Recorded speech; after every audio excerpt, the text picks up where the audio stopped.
नमस्कार. लग्नानंतर होईलच प्रेम या मालिकेच्या येणाऱ्या भागामध्ये आता आपल्याला जबरदस्त असा ट्विस्ट पाहायला मिळणार आहे. मित्रांनो, आत्तापर्यंत आपण पाहिलं होतं की नंदिनीचं पार्सशी लग्न ठरलेलं असतं. आता लग्नाचा दिवसही उजाडलेला असतो, परंतु लग्नादिवशी ऐनवेळी दीपकने येऊन नंदिनीला किडनॅप केलेलं असतं आणि त्यामुळे सर्वत्र गोंधळ उडालेला असतो. तर गावकरी मात्र आता तगा लावून बसतात की काही झालं तरी वरात मागे फिरणार नाही, लग्न हे होणारच. आणि त्यामुळे नाईलाजाने का होईना, परंतु आता नंदिनीच्या वडिलांना त्यांच्या दुसऱ्या मुलीला म्हणजेच काव्याला लग्नाला उभं करावं लागतं. आता काव्याच्या मनात नसूनही, काव्याचं जीवावर प्रेम असतानाही तिला काहीही बोलता येत नाही. कारण काव्याचे वडील काव्याचे पाय पकडत म्हणतात, काव्या, या वडिलांसाठी तरी तुला या लग्नाला तयार व्हावंच लागेल.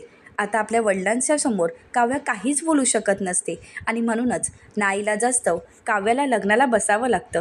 तर दुसरीकडे आता ज्यावेळी नंदिनी किडनॅप झालेली असते आणि दीपक तिच्याशी लग्न करण्यासाठी जबरदस्ती करत असतो, त्याचवेळी तिथे जीवाने जाऊन नंदिनीला वाचवलेलं असतं आणि मुहूर्त टळायला नको म्हणूनच आता जीवा नंदिनीला लग्न मंडपात घेऊन येतो. परंतु तोपर्यंत काव्य आणि पार्थ या दोघांचंही लग्न पार पडलेलं असतं. आता ज्यावेळी जीवा स्वतःच्या डोळ्याने पाहतो की आपण जिच्यावर प्रेम करत आहोत तिचं लग्न आता पार्थशी झालं आहे, तेव्हा मात्र जीवाच्या पायाखालची जमीनच सरकते. नंदिनी मात्र पूर्णपणे कोसळून गेलेली असते. आता कोणाला काहीच करता येत नसतं. नंदिनीला अचानक पाहून सर्वांनाच धक्का बसतो. त्यावेळी सर्वच जण नंदिनीला दोष देत असतात. त्यावेळी नंदिनी सर्वांना विचारते की तुमच्या नंदिनीवर एवढाही विश्वास नाही का? ज्यावेळी लग्न मोडायला आलं होतं त्यावेळी मीच ते लग्न वाचवलं, कारण मी फक्त पार्थची बायको म्हणून त्याच्या आयुष्यात जाणार नव्हते, तर मी त्यांना माझं सर्वस्व मानलं होतं.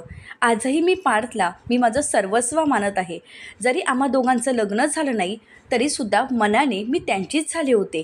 आणि असं असताना मी हे लग्न का मोडेन, का लग्न मंडपातून पळून जाईल? तुमच्या नंदिनीला तुम्ही एवढंच ओळखता का? असं म्हणत आता नंदिनी सर्वांनाच प्रश्न करते. परंतु नंदिनीच्या ह्या प्रश्नाचं उत्तर कोणाचकडे नसतं.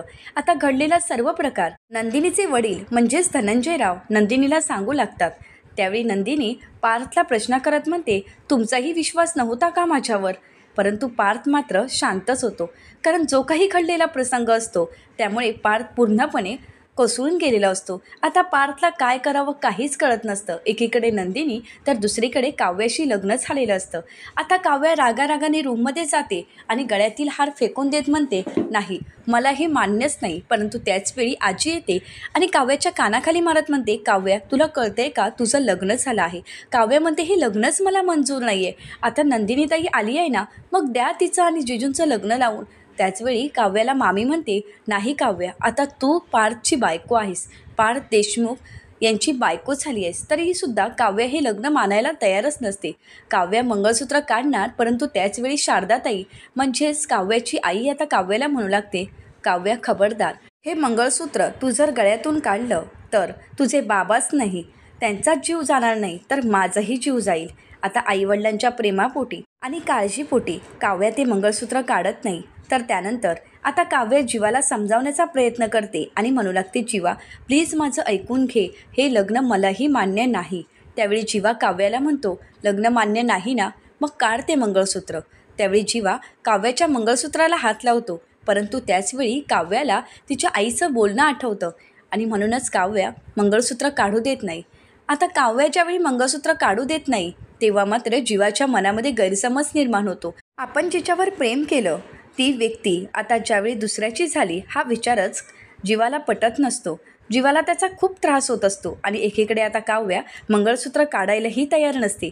तर दुसरीकडे पाहायला मिळतं आता नंदिनी सर्वांना जा विचारत म्हणते, हाच तोच समाज आहे ना की जो अशा मुलींना नाकारतो? आज माझं लग्न मोडलं आहे, आज तुम्ही माझ्या जागी माझ्या बहिणीला उभं केलं, तिचं लग्न केलं, परंतु शेवटी माझा आणि पार्थचा साखरपुडा तर झालाच होता ना. मग आता मला सांगा, असं साखरपुडा झालेल्या आणि लग्नातून पळून गेलं म्हणून जिच्यावर शिक्कामोर्तब झाला आहे अशा मुलीला कोण स्वीकारणार आहे? द्या मला जाब, माझ्या आयुष्याचं काय पुढे? असं म्हणत आता नंदिनी मात्र तिथेच कोसळते. त्यावेळी सर्वच जण अनुत्तरितच असतात, कारण कोणाजवळ आता नंदिनीच्या ह्या प्रश्नाचं उत्तर नसतं. सर्वांनाच खूप वाईट वाटत असतं. धनंजयराव, शारदाताई यांना काय करावं काहीच कळत नाही. आपल्या मुलीची ती अवस्था पाहून त्यांनाही खूप वाईट वाटतं. परंतु त्याचवेळी नंदिनी म्हणू लागते, बोला, इथे असं कोण आहे की जो माझ्याशी लग्न करू शकतो, जो मला स्वीकारू शकतो? आहे का कोणाजवळ उत्तर? आहे का कोण असं की जो मला स्वीकारेल? आता त्याचवेळी सर्वजण खाली मान घालून असतात, परंतु खंबीरपणे जीवाने मात्र नंदिनीची साथ सोडलेली नसते.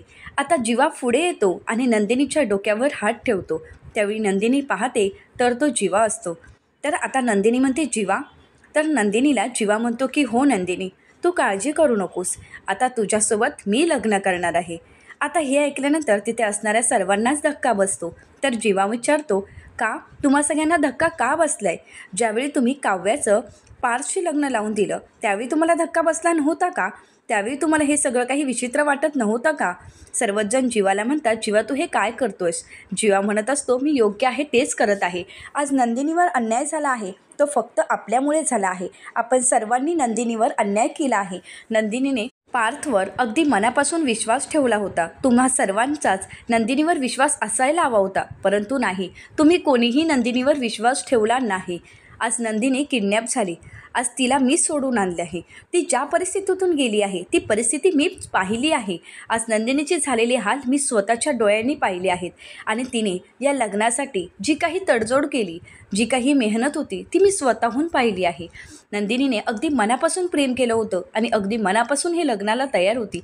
तरीसुद्धा तिच्या माथ्यावर आता लग्नातून पळून गेली हा शिक्का बसला आहे. आणि तिला या समाजात कोणी स्वीकारणार नाही हा तिच्या मनाचा समज झाला आहे. तो फक्त केवळ आणि केवळ तुम्हा सगळ्यांमुळे. परंतु नाही, नंदिनीचा मी स्वीकार करणार आहे असं म्हणत आता जीवा नंदिनीचा हात हातात मागतो आणि नंदिनीला म्हणतो, नंदिनी उठ, आता मी तुझ्याशी लग्न करणार आहे. नंदिनी आश्चर्याने जीवाकडे पाहत असते. आता हे सगळं दृश्य पाहिल्यानंतर काव्याला धक्का बसतो. कारण काव्याने मंगळसूत्र न काढल्यामुळे आता जीवाच्या मनामध्ये गैरसमज निर्माण झालेला असतो. काव्या मनाशीच म्हणू लागते, जीवा मी तुला कसं सांगू की हे मंगळसूत्र मी का काढत नाही आहे? जीवा माझं खरंच तुझ्यावर जीवापाड प्रेम आहे. परंतु काव्य हे बोलू न शकल्यामुळे आता जीवाने नंदिनीचा हात मागितलेला असतो. आता नंदिनी म्हणते, जीवा नाही, माझ्यामुळे तुझ्या आयुष्याची वाताहात नको व्हायला. कारण तुझं जर एखाद्या व्यक्तीवर प्रेम असेल तर तू तिच्याशी लग्न करू शकतोस. त्याचवेळी आता जीवा काव्याकडे पाहतो आणि नंदिनीला म्हणतो, नाही, माझं कोणावरही प्रेम नाही किंवा मी कोणाशीही नातं जोडणार नाही. आता लग्न करेन तर ते फक्त तुझ्याशीच असं म्हणत तो नंदिनीला म्हणतो, नंदिनी तू माझ्याशी लग्न करायला तयार आहेस ना? त्यावेळी नंदिनी होकार देत म्हणते, हो जीवा, कारण या सगळ्यामध्ये तूच तर मला साथ दिली आहेस.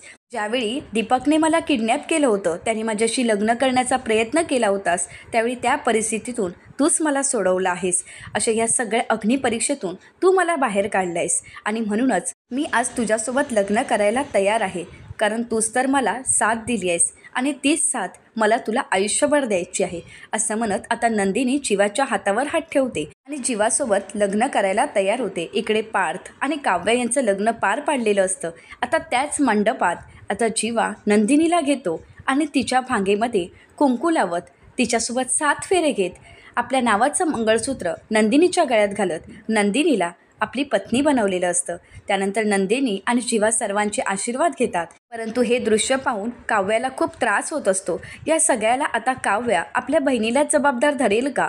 तर देशमुखांच्या घरी काव्या नंदिनी यांचा गृहप्रवेश कशाप्रकारे होईल? आता दोघी बहिणींमध्ये फूट तर पडणार नाही ना? अंतर निर्माण होणार नाही ना? की एकमेकींना हे दोघेही समजून घेतील?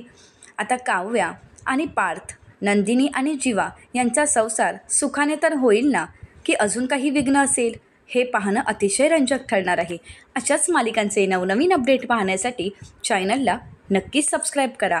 आजचा व्हिडिओ तुम्हाला कसा वाटला हे कमेंट करून नक्कीच कळवा. आणि हो, व्हिडिओ आवडल्यास व्हिडिओला नक्कीच लाईक करा. व्हिडिओ पाहिल्याबद्दल माझ्या मायबाप सर्व रसिका प्रेक्षकांचे मनपूर्वक धन्यवाद.